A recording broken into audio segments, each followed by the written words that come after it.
All right, this is the next installment of extending health span. I'm going to go into more of the physiology, and this will explain why it is so hard to use dieting alone for weight loss. So, brain hormones, making choices isn't easy. I'm going to talk about the brain, and I'm going to divide it into three brains because it helps explain what the motivational drivers are for eating. And then we'll go through those hormones that create appetite, influence weight balance, and the pleasure hormones that give you that good feeling of dopamine hit when you eat. So just to review, increasing lifespan is a combination of lifestyle interventions. The result is weight reduction and reversing of dementia, and the ultimate is increasing lifespan. So, despite having all this knowledge, following recommendations are really tough. So, I'm going to just go through and explain why that's the case. So, dividing the brain into three brains really helps me understand the brain neuroanatomy a lot better, simplifying it down. So, the oldest part of your brain is this green reptilian brain. It's part of your brain stem is included in it. It's responsible for the heart beating and breathing, just keeps your engine going. The second is the mammalian brain, the next oldest part of your brain. That's part of emotions, all the hormones. And the very most recent part of the brain is the neocortex. It's called neo. Remember, neo is new. So it's the cortex of the brain that is the newest part of your brain.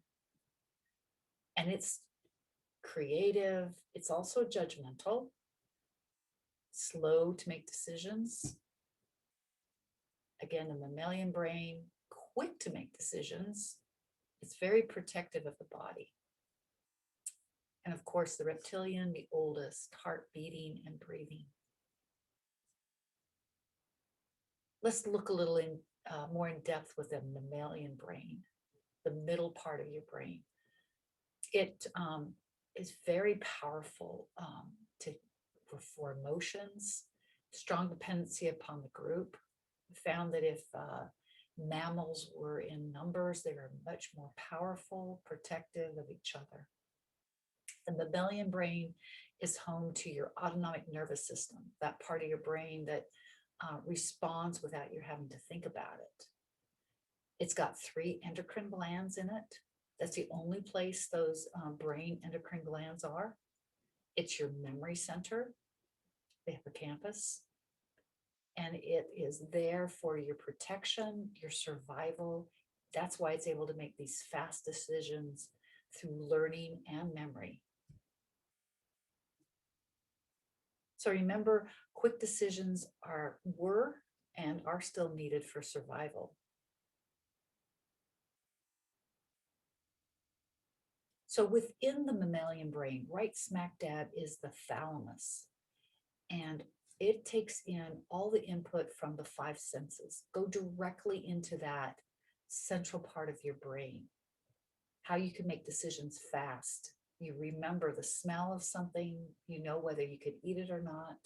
All of that is contained within that mammalian brain. The mammalian brain has the hormones. That's where the endocrine system, part of the endocrine system is located. And these contain these feel-good hormones, great hormones. The serotonin, the mood stabilizer, that's also sensitive to diet. Serotonin. The reward hormone is dopamine. So pleasurable situations get a dopamine hit. Eating, you get a hit of those feel-good hormones. Oxytocin, called the love hormone, released during sex, childbirth, lactation, encourages the mother to keep breastfeeding. Also released during a hug. So if you want an oxytocin hug, oxytocin hit, just give someone a hug. Endorphin is a painkiller. It is also released with exercise. So all of these are contained within that mammalian brain. Question: why would it be helpful to produce only short-acting feel-good hormones? So all your feel-good hormones are very short-acting, sadly to say. So the reason why that's a good idea, A, to encourage repeat behavior, or B, to prevent the organism from enjoying constant bliss? And the answer is, it's both. You know what helps me understanding these feel-good hormones is recognizing that you're not going to feel fantastic all the time. We're just not wired that way. So we feel good at times, and then at other times we just don't feel so good. And it doesn't mean we have to feel constant bliss all the time. But those hormones are there so that you repeat the behavior, so that you continue to reproduce and continue the species, and that you don't starve to death. So the most important thing about these short-acting hormones is that they ensure survival of the species, survival of the organism, and continuation of the species. So eat often, stay in groups, stay within groups. You're more safe, you're safer if you're within groups. So let's look at the neocortex. I kind of have a love-hate relationship with my neocortex because it's great with creativity. It's fantastic with that, but it's a judger, and it negotiates, and it makes it slow to make decisions. So, for instance, you're trying to make a decision whether to go to X or Y restaurant, and this is where you get into analysis paralysis. That's the problem with the neocortex. But then you've got that creativity. So think about when you're taking a test. That mammalian brain is what gives you quick recall, and then you change your answer. And that's your neocortex coming into play and starts overthinking your questions. You start questioning your judgment. Pathologic states of where you allow your neocortex to take over include depression, because you're not allowing any of these short-acting hormones to be released. Anxiety, because that state causes high cortisol levels, and then you get into the eating disorders trying to get those feel-good hormones to be released. And eventually what happens is rebellion, just like a teenager. And that's what I'm depicting in these images, is an overbearing, the example would be an overbearing parent on a child, and eventually you'll get this rebellion. So on my parent, I'm putting Einstein. If you allow Einstein to be overbearing of your mammalian brain, you can develop these eating disorders, depression, eventually rebellion. So basically what I'm trying to say is I'm not saying allow your mammalian brain to take over completely. What I'm saying is use it as teamwork. Recognize what's going on in your mind, and recognize that your Einstein is there. It's going to overjudge, but the real driver is your mammalian brain, because that is what helps you grow, survive, reproduce, and your neocortex is there for creativity, and that's what I mainly try to use my neocortex for is my creativity and keep it in its place. So, quick memory recall. What part of your brain generally drives us to eat? Neocortex, mammalian brain, or brainstem? And as the picture shows, the mammalian brain is generally in the driver's seat for just about everything, making quick decisions, protecting you. It's there to protect you. The neocortex is there to make recommendations only, in my opinion.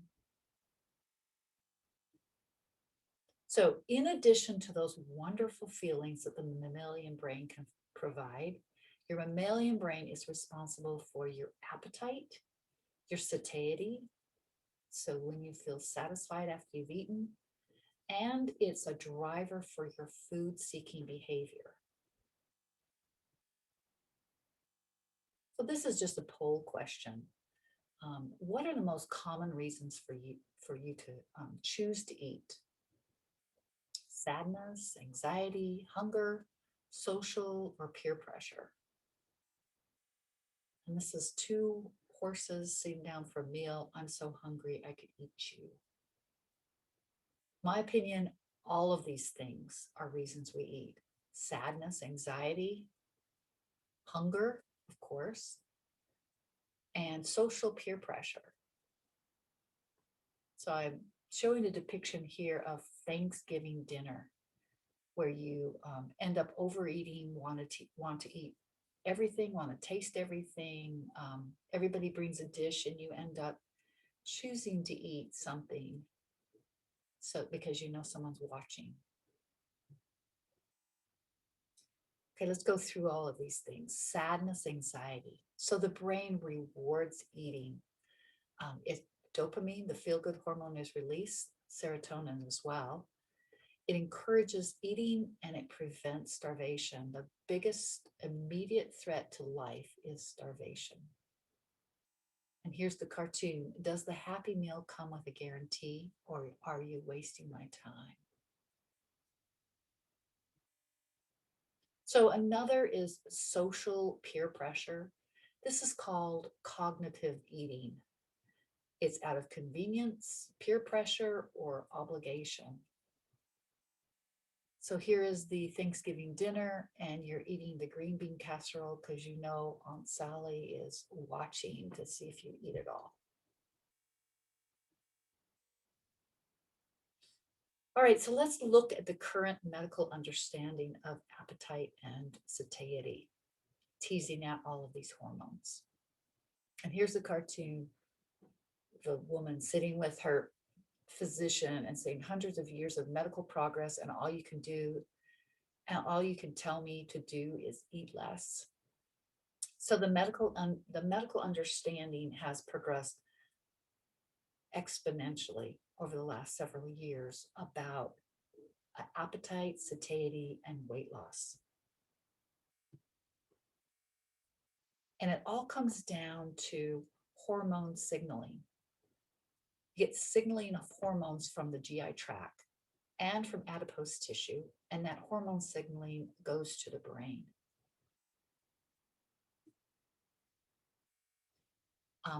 This is how I like to think of hunger and satiety. I'm using Gizmo and the Gremlin from Steven Spielberg's movie Gremlins.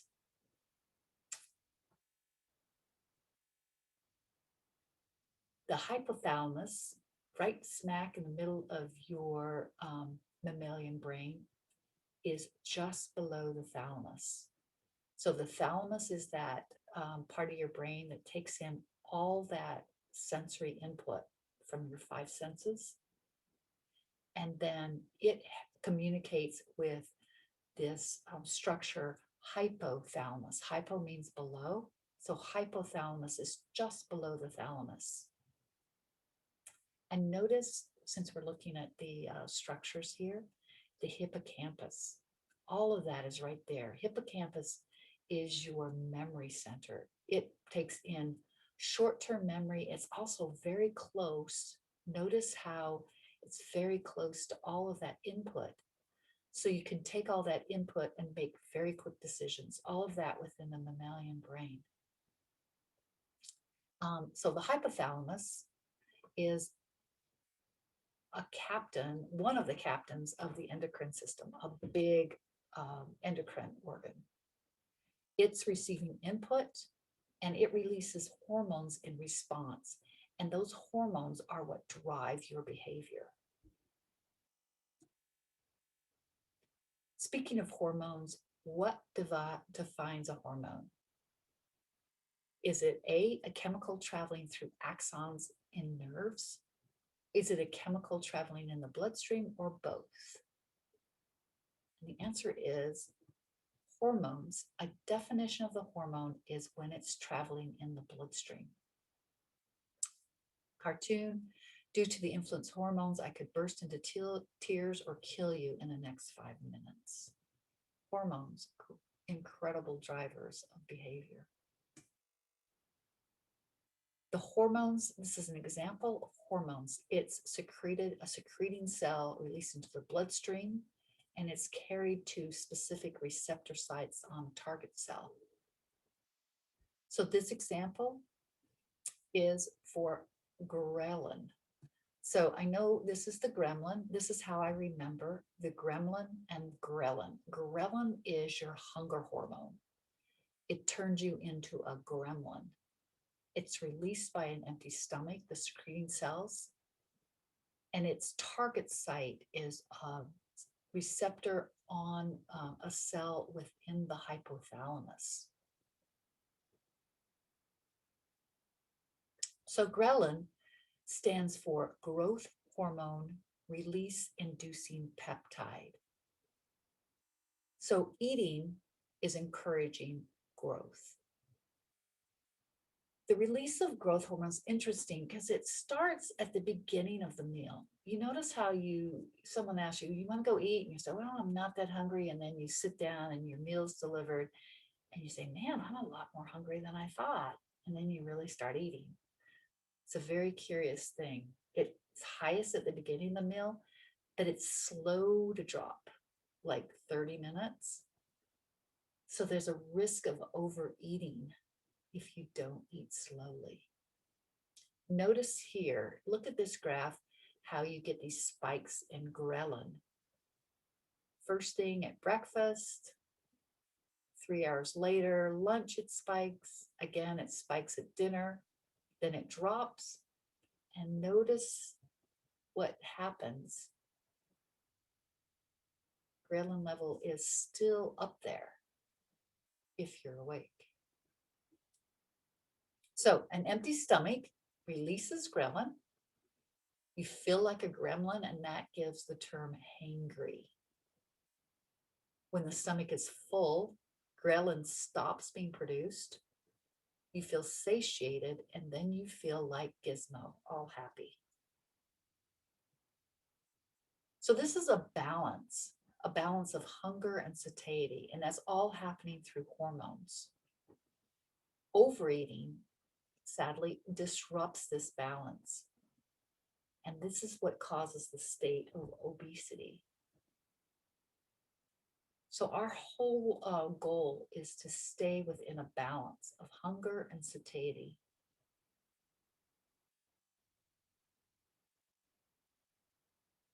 Let's look at ghrelin a little bit more on the cellular level.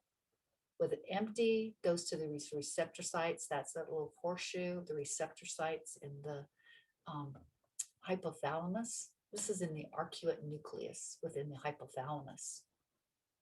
And these neurons stimulate the nerve that goes to further up in the arcuate nucleus and stimulates food-seeking behavior.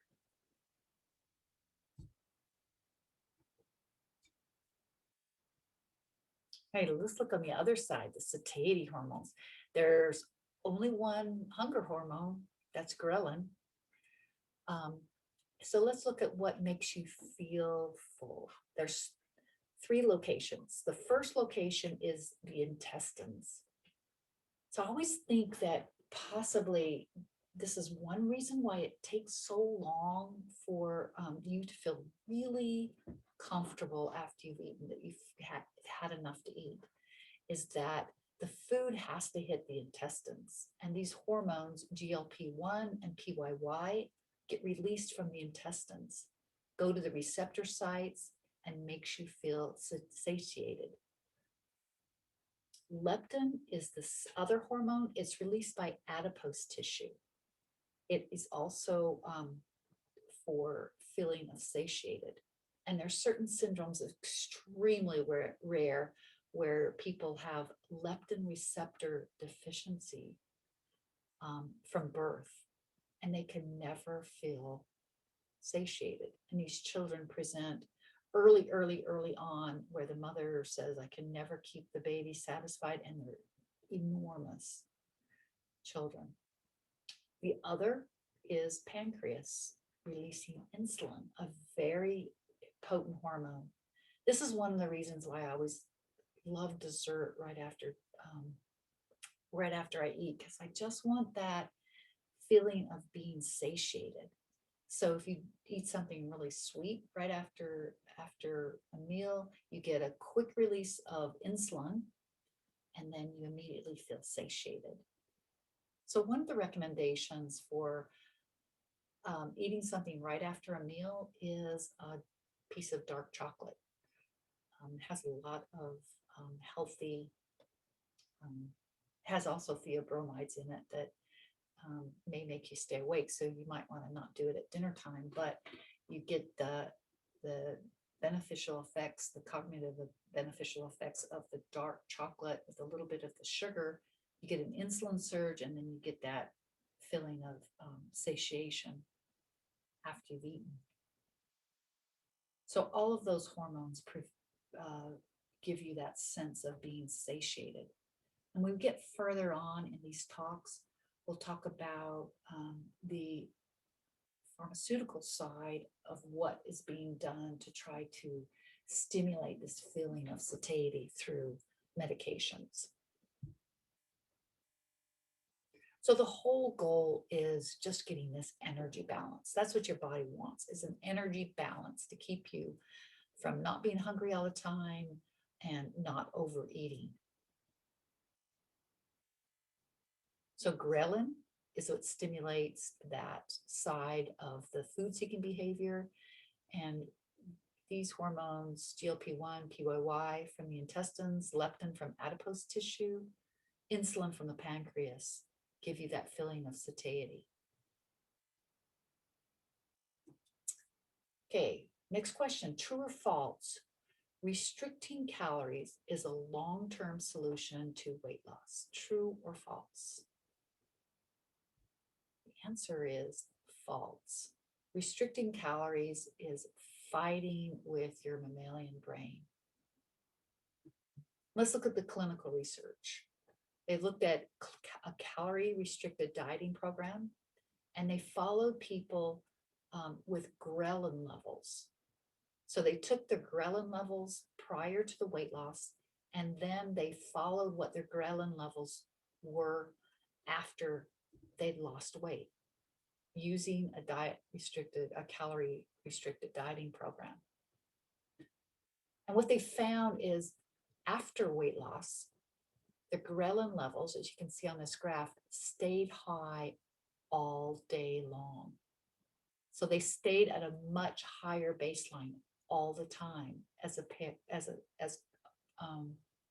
opposed to those that had not lost any weight.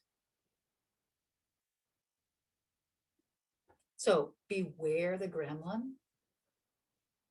Here's Garfield. You've been on a diet for a week, Garfield, and you've gained 3 pounds. Care to explain? And Garfield's thinking, I ate Odie. So they did this massive research program. It's called the Direct Dietary Intervention Randomized Controlled Trial, a very robust study where they followed patients for over 2 years, 270 subjects, and they looked at three diet groups, three different types of dieting programs. And what they found is that didn't matter what type of diet program, whether they were low fat, Mediterranean, low carb, all of them had exactly the same results. They all had significant weight loss early, but then they all gained their weight back after a 2-year period. So my take on this, if someone tells you that they went on a diet program and they lost all this weight, it doesn't count if they weren't able to sustain it over greater than a 2-year period.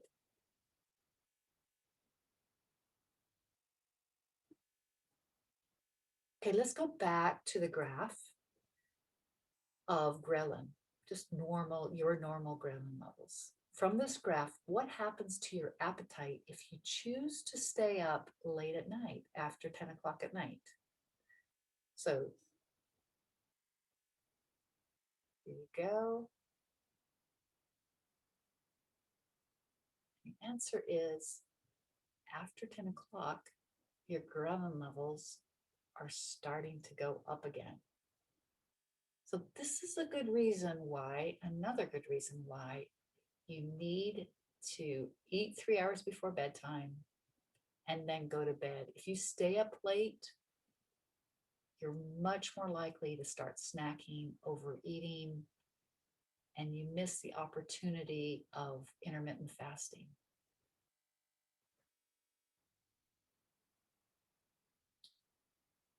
So again, ghrelin levels rise with an empty stomach, fatigue, and sleep deprivation. Ghrelin levels rise. After weight loss, ghrelin levels rise. Ghrelin levels fall after a meal, remember 30 minutes, and also during sleep. So if you stay awake, your ghrelin levels are going to start rising, but if you go to sleep, your ghrelin levels fall. So in summary, we talked about the three brains: Einstein, mammalian brain, the reptilian brain. Talked about the drivers to eat. And then we talked about these hunger and satiety hormones, hopefully giving you a better understanding about what drives weight gain, weight loss, and a better understanding of people who have difficulty with weight loss, especially if they're choosing these calorically restricted dieting programs. They're going to be doomed to failure.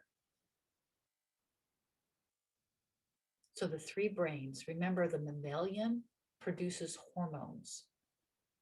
Einstein has a tendency to get in the way. He needs to be restricted for creativity. Ultimately, you will be driven by your mammalian brain. So my take on this, you listen to your lion or you suffer. You can get anxiety, depression, and overeating.